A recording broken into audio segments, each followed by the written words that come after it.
हरियापुर गांव में राजेश अपनी पत्नी दिव्या और बेटे आरव के साथ खुशी खुशी रहा करता था। मेरा लाल, मेरा राजा बेटा, तू मेरी जिंदगी है बेटा। तेरे बिना मैं एक पल भी नहीं रह सकती। माँ माँ मुझे आपसे बहुत प्यार है। आप सबसे अच्छी माँ हो ये। और तू भी सबसे अच्छा बेटा है मेरा। चल अब खाना खा ले, मैंने तेरी पसंद की खीर बनाई है। अरे वाह, क्या बात है। माँ बेटे बहुत खेल रहे हैं हमारा बेटा बड़ा खुश है और इसकी खुशी देखकर लगता है जैसे भगवान ने हमें सब कुछ दे दिया है। क्यों भाग्यवान? हाँ जी, भगवान की बड़ी कृपा है हम पर। बस ये खुशियां हमेशा बनी रहे। पर किस्मत को कुछ और ही मंजूर था। एक दिन अचानक दिव्या को तेज बुखार आया। वैद्य जी ने बहुत इलाज किया, लेकिन वो बच नहीं सकी। दिव्या की मौत ने राजेश और आरव की पूरी दुनिया उजाड़ दी। माँ, ओ माँ, उठ जाओ ना, मुझे भूख लगी है माँ।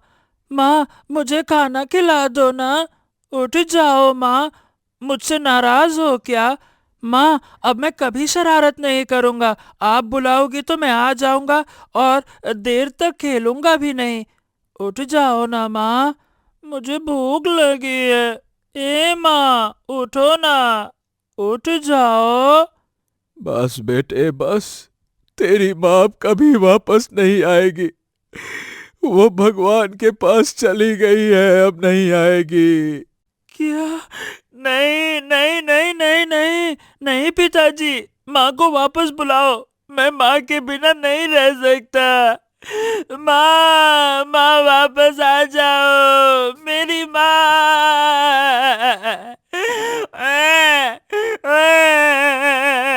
उठ जाओ। पूरा गांव दिव्या की मौत से दुखी था। दिव्या बहुत ही अच्छी औरत थी, सबकी मदद करती थी। गांव की हर औरत उसे अपनी बहन मानती थी।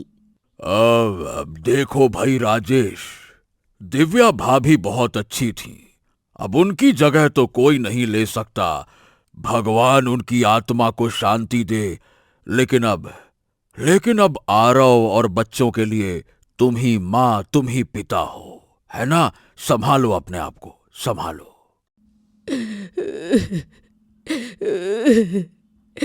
हे भगवान, ये क्या हो गया? इतनी अच्छी बहू को तूने इतनी जल्दी बुला लिया। अब इस छोटे बच्चे का क्या होगा? 2 साल बीत गए। आरव अब 8 साल का हो गया था, लेकिन उसकी आंखों में वो खुशी नहीं रही।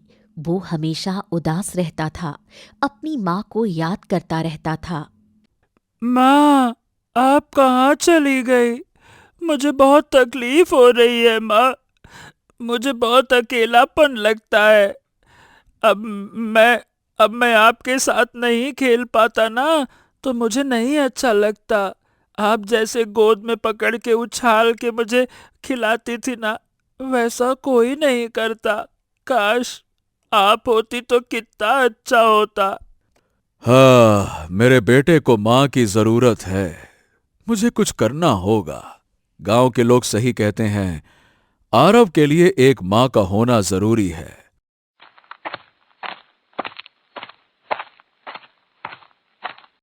अब देखो राजेश भाई, मैंने उससे बात की है।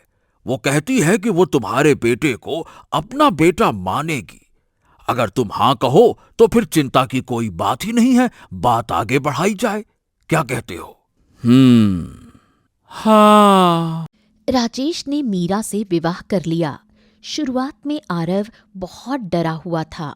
उसे लगता था कि ये नई माँ उसे प्यार नहीं करेगी, लेकिन मीरा ने आरव को बहुत प्यार दिया। आरव बेटा, मुझे पता है तुम अपनी माँ को बहुत याद करते हो। मैं तुम्हारी माँ की जगह कभी नहीं ले सकती, लेकिन मैं कोशिश करूंगी कि तुम्हें माँ की कमी न खले। क्या तुम मुझे एक मौका दोगे? हाँ। बहुत अच्छे। अब चल, मैंने तेरे लिए खाना बनाया है। तुझे क्या पसंद है? मुझे खीर पसंद है। अरे वाह, मुझे भी खीर बनाना बहुत पसंद है। कल मैं तेरे लिए खीर बनाऊंगी। आज मैंने पूरी और सब्जी बनाई है, चल खा ले। मीरा सचमुच आरव का बहुत ख्याल रखती थी। अच्छा माँ, आज आप मुझे राजकुमारी वाली कहानी सुनाओगी ना? हाँ बेटा, जरूर सुनाऊंगी। पहले खाना खा ले, फिर मैं तुझे कहानी सुनाऊंगी। हम्म। माँ, आपके हाथ का खाना तो बहुत ही स्वादिष्ट होता है। पता है, मेरी माँ भी ना ऐसा ही खाना बनाती थी, एकदम मस्त वाला। और खीर तो क्या मजा आता है। मजा आ गया। हम्म। हाँ। अच्छा है, अच्छा खाना है। हम्म। हाँ। सच बेटा, मुझे बहुत खुशी हुई ये सुनकर। हाँ मीरा, तुमने मेरे घर में फिर से खुशियां ला दी हैं। आरव को देखो, कितना खुश है। मुझे तुमसे विवाह करके अच्छा लगा। ये फैसला अच्छा था। ये मेरा फर्ज है। आरव बहुत प्यारा बच्चा है। मैं इसे अपने बेटे की तरह प्यार करती हूँ। 3 महीने बीत गए। आरव अब पूरी तरह से मीरा को अपनी माँ मानने लगा था। एक दिन मीरा ने राजेश को बताया कि वो माँ बनने वाली है। राजेश बहुत खुश हुआ। आरव भी खुश था कि उसे एक छोटा भाई या बहन मिलेगी। ना ना ना ना ना ना ना ना ना। अच्छा माँ, मैं क्या कहता हूँ, अगर मेरा छोटा भाई होता ना तो मैं उसके साथ बहुत खेलता, उसको परेशान भी बहुत करता। क्यों माँ, एक छोटा भाई दो ना मुझे।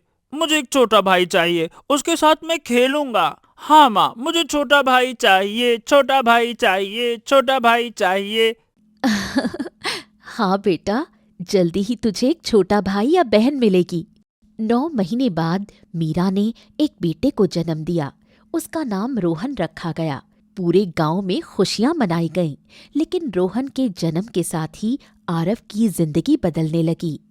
मेरा लाल, मेरा राजा बेटा, कितना प्यारा है मेरा बेटा।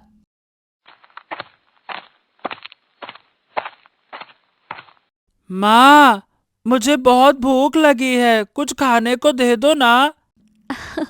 मेरा सोना बच्चा, हाँ हाँ, रसोई में रोटी रखी है, खा ले। लेकिन माँ, मुझे तो आप ही खिलाया करती थी। अब मैं व्यस्त हूँ, देख नहीं रहा, रोहन को संभाल रही हूँ। तू इतना बड़ा हो गया है, खुद खा सकता है। आरव को बुरा लगा, लेकिन उसने कुछ नहीं कहा। वो चुपचाप रसोई में गया और रोटी खाने लगा। लेकिन ये तो सिर्फ शुरुआत थी। आरव, कहाँ मर गया? आ जल्दी। हाँ, आया माँ, आया आया। हाँ, आ गया माँ। हाँ, बोलो। देख, रोहन रो रहा है। तू जल्दी जा, कुएं से पानी का मटका भर ला। मैं तब तक रोहन को संभाल लूंगी। लेकिन माँ, मुझे पढ़ाई भी तो करनी है। पढ़ाई वढ़ाई बाद में कर लेना, पहले काम कर। और सुन, अगर तूने मना किया तो आज खाना नहीं मिलेगा। हाँ ठीक है माँ, मैं अभी जाता हूँ, अभी लाता हूँ। फिर आरव मटका लेकर वहां से चला गया। हाँ, माँ बदल गई है। पहले वो मुझे कितना प्यार करती थी, अब तो वो मुझसे बात भी ठीक से नहीं करती। हाँ, शायद अब उन्हें अपना बेटा मिल गया है ना, अब उन्हें मेरी जरूरत नहीं है। आरव किसी तरह मटका घर तक लाया। उसके हाथ दुख रहे थे, कंधे में दर्द हो रहा था, लेकिन मीरा को कोई फर्क नहीं पड़ा। लाया पानी, रख वहां। और हाँ, जा जानवरों को चारा डाल दे, और बर्तन भी साफ करने हैं। हाँ, माँ सही बताओ, मैं बहुत थक गया हूँ। क्या मैं थोड़ा सा आराम कर लूँ? आराम? तुझे आराम की पड़ी है? देख रोहन को, वो कितना छोटा है, फिर भी शोर नहीं मचाता। और तू इतना बड़ा होकर भी काम नहीं कर सकता। हाँ ठीक है माँ, मैं कर लेता हूँ, ठीक है। शाम को जब राजेश घर आता तो मीरा अच्छी माँ का नाटक करती थी। राजेश को लगता कि सब ठीक है। हाँ, अरे मीरा, क्या बताऊं, आज तो खेतों में बहुत काम था। थक गया हूँ। हाँ, वो आरव कहाँ है? बेटा आरव। वो बाहर खेल रहा है। आप थक गए होंगे, आइए खाना लगा देती हूँ। आज मैंने आपकी पसंद की सब्जी बनाई है। हाँ, तुम बहुत अच्छी हो मीरा। और ये बताओ, आरव ने खाना खाया? हाँ हाँ, उसने तो पेट भर के खाया। बड़ा खुश था आज। उसे मैंने उसकी पसंद की खीर भी बना कर दी। लेकिन सच्चाई ये थी कि आरव को दिन में सिर्फ एक बार बासी रोटी मिलती थी। वो दिन रात काम करता रहता था। मीरा उसे नए कपड़े नहीं देती थी, उसे फटे पुराने कपड़े पहनाती थी, जबकि रोहन को नए कपड़े मिलते थे। कुछ महीने बीत गए। आरव का शरीर कमजोर होता जा रहा था। उसके गाल पिचक गए थे, आंखें अंदर धंस गई थीं। लेकिन राजेश को कुछ पता नहीं था। वो सुबह जल्दी खेतों में चला जाता था और रात को थका हारा घर आता था। माँ, माँ आप कहाँ हो? मुझे बहुत तकलीफ हो रही है। मीरा माँ सही बताओ, मुझसे बिल्कुल प्यार नहीं करती। जैसा प्यार आप करती थी ना, दुनिया में कोई नहीं है जो वैसा प्यार मुझे कर सके माँ। वो मुझे खाना भी नहीं देती है, मुझे काम पर लगा देती है। पानी भरो, बर्तन धो, खाना लगाओ, सफाई करो। और एक भी काम में देरी हो जाए तो क्या मारती है, वो बहुत मारती है। माँ, काश आप होती तो कितना अच्छा होता। आप मुझसे बहुत प्यार करती थी ना माँ। आप वापस आ जाओ ना। मुझे यहाँ बहुत दुख हो रहा है, नहीं अच्छा लग रहा है, मुझे नहीं अच्छा लग रहा है, मुझे नहीं अच्छा लग रहा है। एक दिन की बात है, आरव दिन भर काम करके बहुत थक गया था। उसने मीरा से कहा कि उसे भूख लगी है। माँ, मुझे बहुत भूख लगी है। मैंने सुबह से कुछ नहीं खाया है। पहले बर्तन साफ कर, फिर मिलेगा खाना। लेकिन माँ, मुझसे मुझसे अब और काम नहीं हो पा रहा। मुझे मुझे बहुत कमजोरी हो रही है। मेरे हाथ पैर नहीं चल रहे हैं। चुप, बिल्कुल चुप। एक तो काम ढंग से नहीं करता, ऊपर से बहाने बनाता है। जा, अभी जाकर काम कर। आरव रोते हुए काम करने चला गया। उसके दिल में बहुत दुख था। वो सोच रहा था कि क्या वो इतना बुरा है कि उसकी माँ उससे प्यार नहीं कर सकती। एक दिन की बात है, बाहर तेज ठंड थी। पूरे गांव के लोग अपने घरों में थे, लेकिन मीरा ने आरव को खेत में भेजा। आरव, जा खेत से भूसा ले आ, जानवरों के लिए चाहिए। हाँ, लेकिन माँ, बाहर बाहर बहुत ठंड है और अंधेरा भी हो गया है। मुझे मुझे डर लग रहा है माँ। मैं कहती हूँ अभी जा, नहीं तो आज रात को खाना नहीं मिलेगा, भूखा ही सोएगा। माँ, ठीक है माँ, मैं जा रहा हूँ। लेकिन मुझे शॉल तो दे दो, बहुत ठंड है बाहर। शॉल? तुझे शॉल की क्या जरूरत? तू जा और जल्दी आ, मुझे इंतजार नहीं करना। हाँ, ठीक है माँ, ठीक है। आरव बिना किसी गर्म कपड़े के उस कड़ाके की ठंड में खेत की तरफ निकल पड़ा।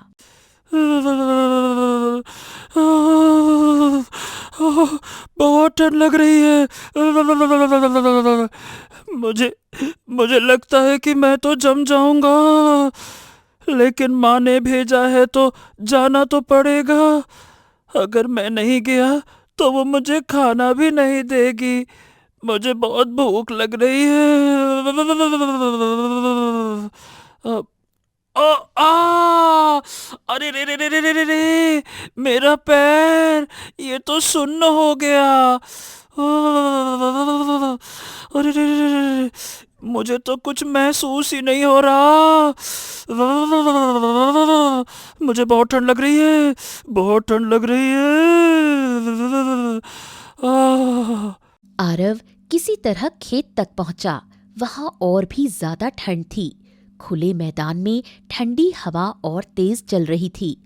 आरव का पूरा शरीर सुन्न हो गया था। वो भूसा लेकर वापस लौटने लगा। लाया भूसा? बहुत देर लगा दी तूने। अब जा, जानवरों को डाल दे, और हाँ, बर्तन भी साफ कर दे रात के, फिर तुझे खाना दूंगी। माँ मुझे बहुत ठंड लग रही है। क्या क्या मैं अंदर बैठ सकता हूँ थोड़ी देर के लिए आग के पास? बहुत ठंड लग रही है।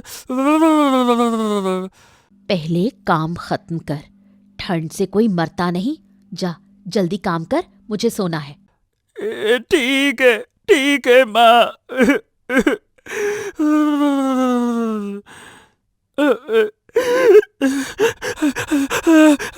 ठीक है माँ, ठीक है।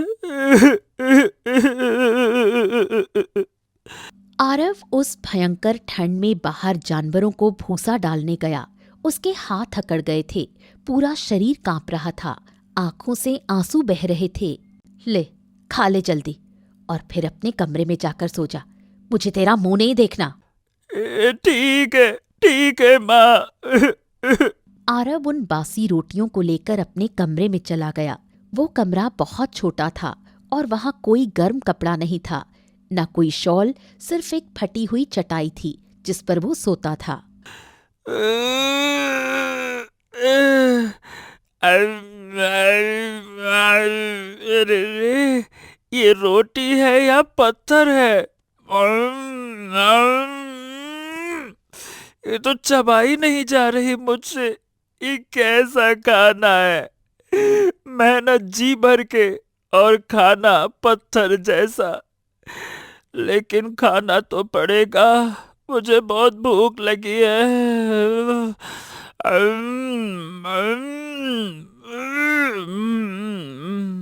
उस रात आरव को तेज बुखार आया, पूरा शरीर आग की तरह तप रहा था। माँ, मुझे बुखार है। पानी चाहिए। माँ, मुझे बहुत तकलीफ हो रही है। माँ,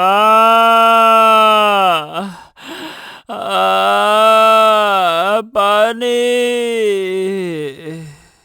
लेकिन कोई नहीं आया। मीरा रोहन को गोद में लेकर आराम से सो रही थी। राजेश खेत के काम से थका हुआ गहरी नींद में सो रहा था। आरव वहीं अकेला तड़प रहा था। अगले दिन सुबह राजेश सुबह जल्दी खेतों में चला गया। मीरा भी उठी और अपने काम में लग गई। उसे आरव की कोई चिंता नहीं थी।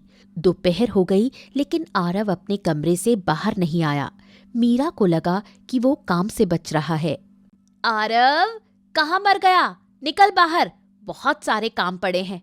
लेकिन कोई जवाब नहीं आया। मीरा गुस्से में आरव के कमरे में गई। जब उसने आरव को देखा तो वो बुखार में पड़ा था। उसका चेहरा लाल हो गया था। क्या हुआ? उठ, काम करना है। माँ, मुझे बहुत तेज बुखार है। शरीर में बहुत दर्द हो रहा है। पानी दे दो माँ, पानी। अरे, ये तो बस नाटक कर रहा है काम से बचने के लिए। उठ जल्दी, नहीं तो मार पड़ेगी। सच में? माँ, मुझे बहुत बुखार है, मैं उठ नहीं पा रहा हूँ, सच में। तो मत उठ, पड़ा रह यहीं, मुझे रोहन को संभालना है। मीरा वहां से चली गई। आरव वहीं पड़ा रहा। पूरा दिन बीत गया। उसे ना पानी मिला ना खाना। शाम को जब राजेश घर आया तो मीरा ने उससे झूठ बोल दिया। मीरा, ये आरव बेटा कहाँ है? मुझे कहीं दिखाई नहीं दे रहा। वो अपने दोस्तों के साथ खेलने गया है, अभी आ जाएगा। अच्छा ठीक है, चलो खेलना भी चाहिए। वैसे मुझे कल सुबह दूसरे गांव जाना है, वहां खेत का कुछ काम है, मैं सुबह सुबह निकल जाऊंगा। अच्छा ठीक है, आप चिंता मत करो, मैं घर संभाल लूंगी। अगले दिन सुबह राजेश दूसरे गांव चला गया। आरव की किस्मत पर मानो पहाड़ टूट पड़ा। अब घर में सिर्फ मीरा थी। और मीरा ने आरव का कोई ख्याल नहीं रखा। माँ माँ, मुझे बहुत तकलीफ हो रही है। मुझे प्यास लगी है माँ, भूख लगी है, लेकिन मीरा माँ मुझे कुछ दे नहीं रही है। माँ, मुझे ले चलो, अपने पास ले चलो, यहाँ बहुत दुख है। मुझसे अब नहीं सहा जाता माँ, नहीं सहा जाता।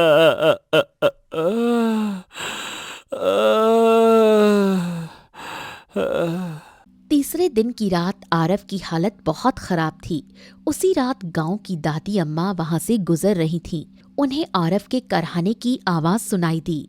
ये तो किसी बच्चे की आवाज है, और ये आवाज राजेश के घर से आ रही है।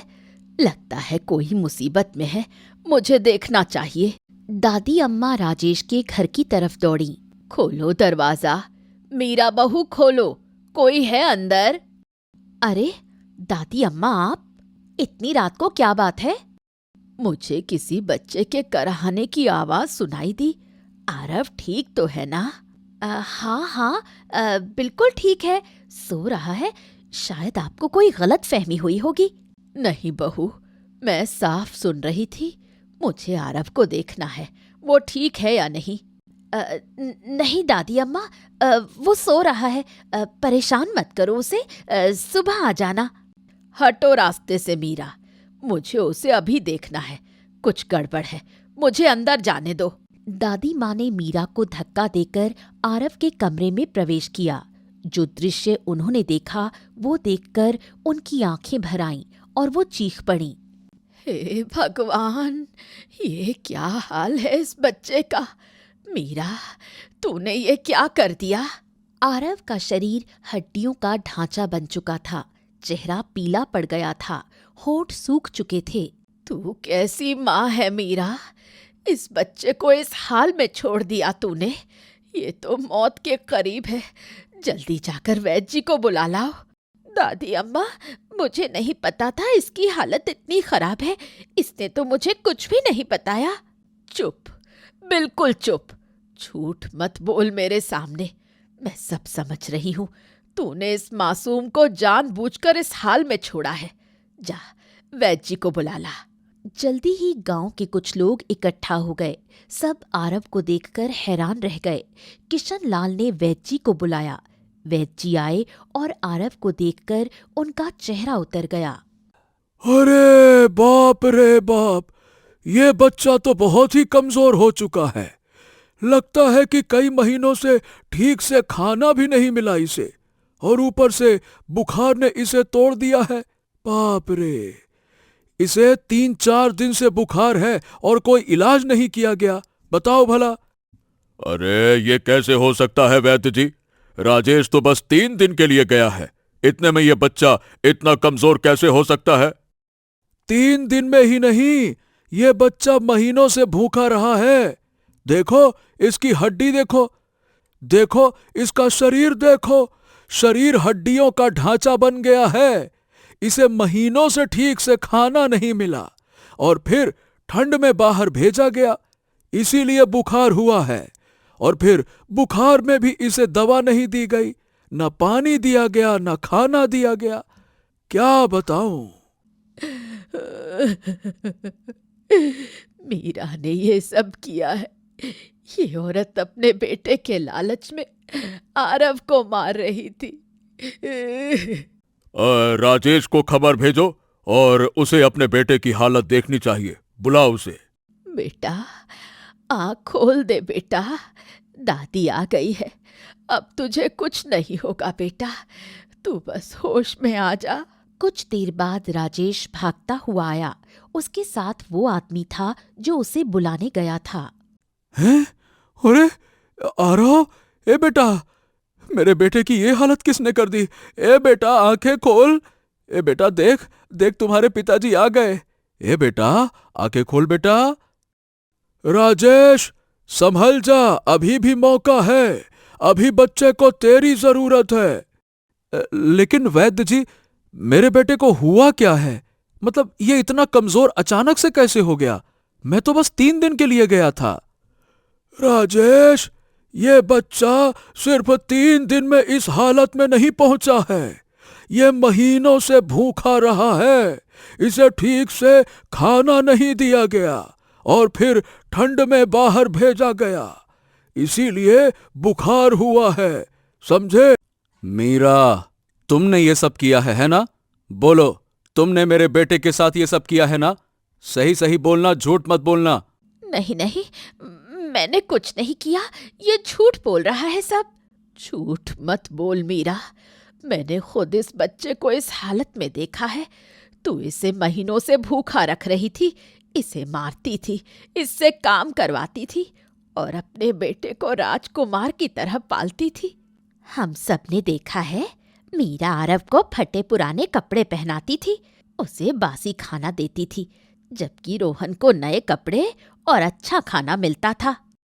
राजेश, देखो, तुम्हारी पत्नी तुम्हारे बेटे को धीरे धीरे मार रही थी। सौतेली मां निकली वो। मीरा, मैंने तुम पर इतना भरोसा किया था। मैंने सोचा था कि तुम मेरे बेटे का ख्याल रखोगी, लेकिन तुमने मेरे बेटे को तड़पा तड़पा कर मार डाला। क्यों मीरा, क्यों तुमने ऐसा किया? क्यों क्यों क्यों? मुझे माफ कर दो, मुझसे बहुत बड़ी गलती हो गई। जब रोहन पैदा हुआ तो मुझे उससे इतना लगाव हो गया कि मैं आरव को भूल गई। मुझे लगा कि अब मेरा अपना बेटा है तो मुझे आरव की परवाह करने की क्या जरूरत। मैं बहुत बुरी हूँ। मैंने एक मासूम बच्चे को तड़पाया। चुप, बिल्कुल चुप। तुमने मेरे बेटे को मार डाला, तुमने। अगर मेरे बेटे को कुछ हो गया तो मैं तुम्हें कभी माफ नहीं करूंगा, कभी माफ नहीं करूंगा। तभी आरव को थोड़ा होश आया। उसने धीरे से अपनी आंखें खोली। सबसे पहले उसने अपने पिता को देखा। पिताजी, आप आ गए? हाँ मेरे बेटे, हाँ मैं आ गया। कोई बात नहीं मेरे बेटे, बच्चा, कोई बात नहीं। अब मैं तुम्हें कुछ नहीं होने दूंगा। मैं तुम्हारा पूरा ख्याल रखूंगा। पिताजी, मुझे ना बहुत भूख लगी थी, पर माँ ने ना खाना नहीं दिया। मुझे बहुत ठंड लगी थी, पर माँ ने ना शॉल नहीं दी। माफ कर दे मेरे बेटे, माफ कर दे। मैं तेरे साथ नहीं था तेरी मुसीबत में। मुझे तेरी तकलीफ का पता नहीं चला। मैं बहुत बुरा पिता हूँ बेटा। माफ कर दे मेरे बेटे, माफ कर दे। नहीं पिताजी, आप बहुत अच्छे हो।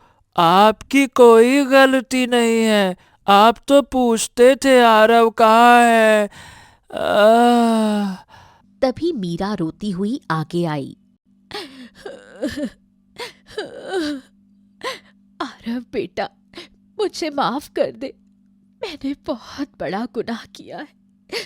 मैं तेरी माँ कहलाने लायक नहीं हूँ। मैंने लालच में आकर तुझे मार डाला।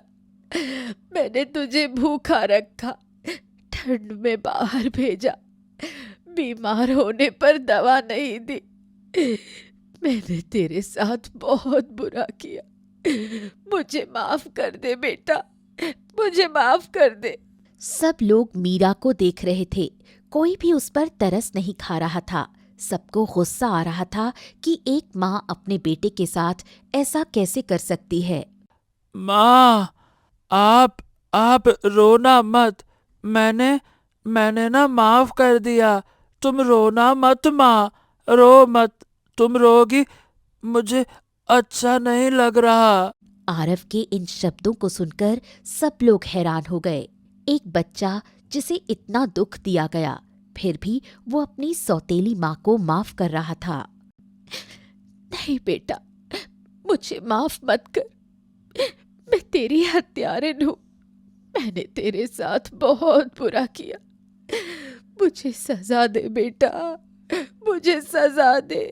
नहीं माँ, मैं किसी को सजा नहीं देता। मैं सबको प्यार करता हूँ। कुछ भी हो, आप हो तो मेरी माँ ना। भगवान, भगवान, ऐसे मासूम बच्चे को तूने क्यों इतना दुख दिया? राजेश, मुझे तुमसे कुछ कहना है, यहाँ आओ। हाँ कहिए ना वैद्य जी, क्या बात है? आरव ठीक तो हो जाएगा ना? झूठ मत बोलिएगा, सही सही बताइएगा, मेरा बेटा ठीक तो हो जाएगा ना? राजेश, देखो भाई, बड़े दुख के साथ कहना पड़ रहा है कि बहुत देर हो चुकी है। बच्चे के शरीर में अब ताकत नहीं बची। महीनों से भूखा रहा, फिर ठंड में बाहर भेजा गया, और फिर बुखार में भी इलाज नहीं मिला। बच्चे का शरीर अब साथ नहीं दे रहा। मैं जो भी कर सकता था कर दिया, लेकिन नहीं नहीं नहीं वैद्य जी, ऐसा ना कहिए, छोटा सा बच्चा है वो। मेरा बेटा ठीक हो जाएगा। आप कुछ मत करो, कुछ मत करो, मैं आपसे हाथ जोड़ता हूँ, बस मेरे बेटे को बचा लो वैद्य जी, बचा लो। मैं कुछ नहीं कर सकता राजेश, लेकिन अब सब भगवान के हाथ में है। तुम जाकर अपने बेटे के पास बैठो, उसे तुम्हारी जरूरत है, जाओ। राजेश आरव के पास आया। आरव अब बहुत कमजोर हो चुका था। उसकी सांसें धीमी पड़ती जा रही थीं।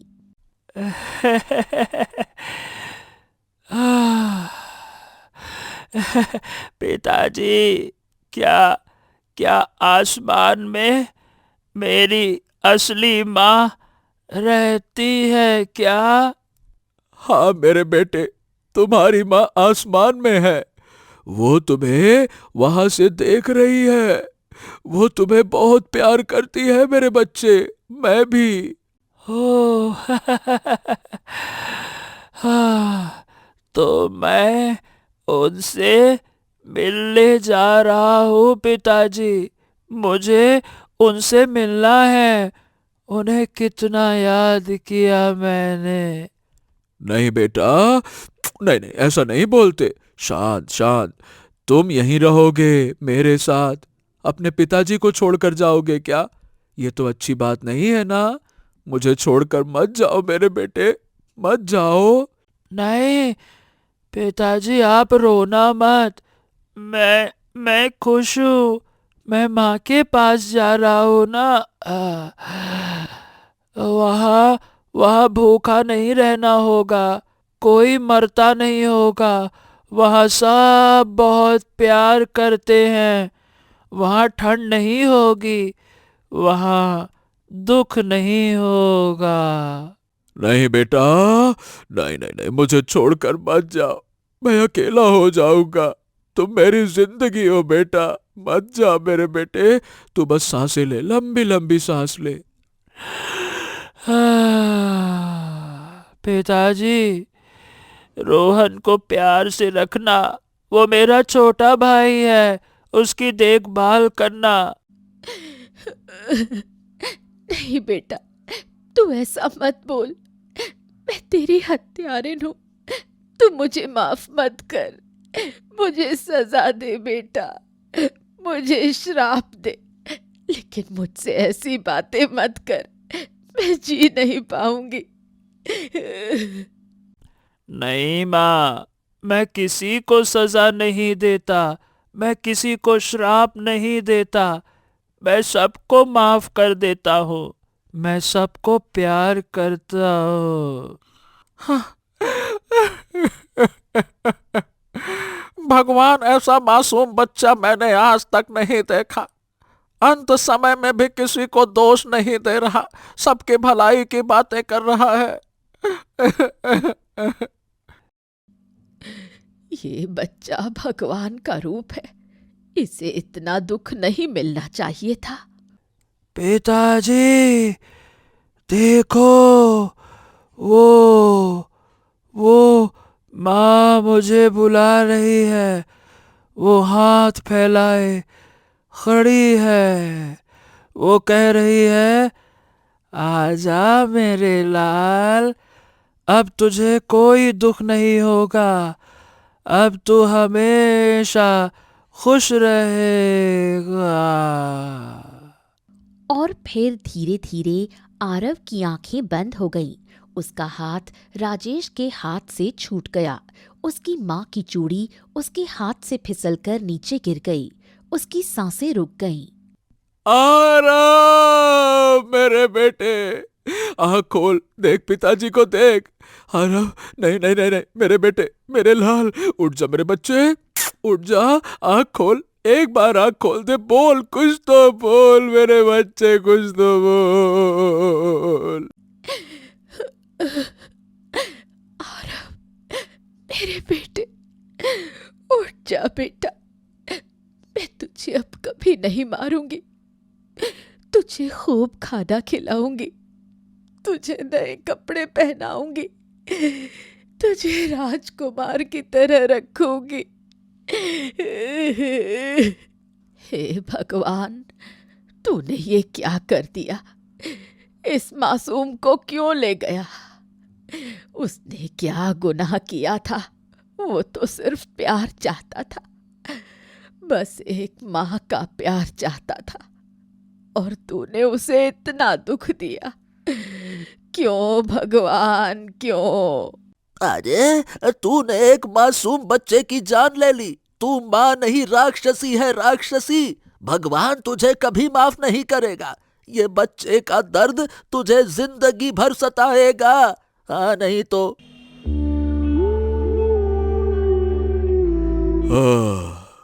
आज हमारे गांव ने एक मासूम बच्चे को खो दिया, वो भी एक माँ की वजह से। ये बच्चा भगवान का रूप था, लेकिन हम इसकी रक्षा नहीं कर पाए।